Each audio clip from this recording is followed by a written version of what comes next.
Halo semuanya. Nah, di video kali ini aku akan bahas tentang salah satu materi penting dalam kimia, yaitu kesetimbangan kimia. Materi ini sering muncul di ujian karena konsepnya menjadi dasar untuk memahami banyak reaksi kimia, baik di laboratorium maupun di industri. Di video ini, aku akan menjelaskan mulai dari perbedaan sistem terbuka dan tertutup, sampai akhirnya kita memahami apa itu kesetimbangan kimia dan ciri-cirinya. Sebelum masuk ke definisi kesetimbangan, kita mulai dari pertanyaan sederhana. Apa yang membedakan sistem terbuka dan sistem tertutup? Ada yang tahu tidak? Jadi, coba kita bayangkan dua kondisi yang berbeda, lalu kita bandingkan bersama ya. Pada sistem terbuka, zat bisa keluar maupun masuk dari sistem tersebut. Contohnya adalah air dalam botol yang tidak ditutup. Lama-kelamaan, air akan berkurang. Kenapa bisa berkurang?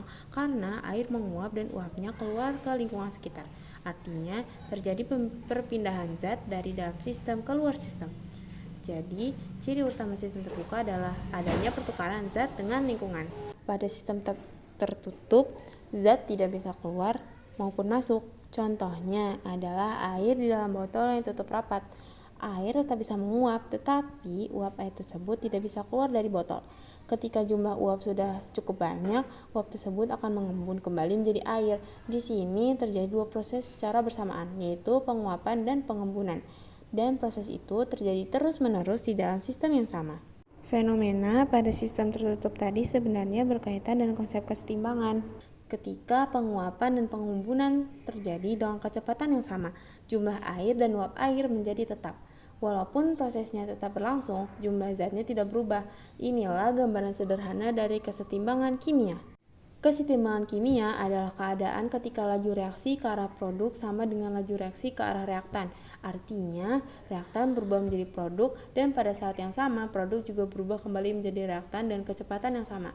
Karena lajunya sama, konsentrasi reaktan dan produk tidak berubah. Namun, perlu diingat, reaksi tidak berhenti. Reaksi tetap berlangsung secara terus-menerus dalam dua arah. Ada beberapa ciri kesetimbangan kimia. Pertama, terjadi dalam sistem tertutup. Kalau sistemnya terbuka, zat bisa keluar hingga tidak mungkin mencapai keadaan setimbang. Kedua, merupakan reaksi bolak-balik atau reaksi reversibel. Yang ketiga, bersifat dinamis, artinya reaksi tetap berlangsung dua arah walaupun secara mikroskopis terlihat diam. Reaksi reversibel adalah reaksi yang dapat berlangsung dua arah. Reaksi dapat membentuk produk dan produk dapat kembali membentuk reaktan. Biasanya ditandai dengan tanah panah dua arah.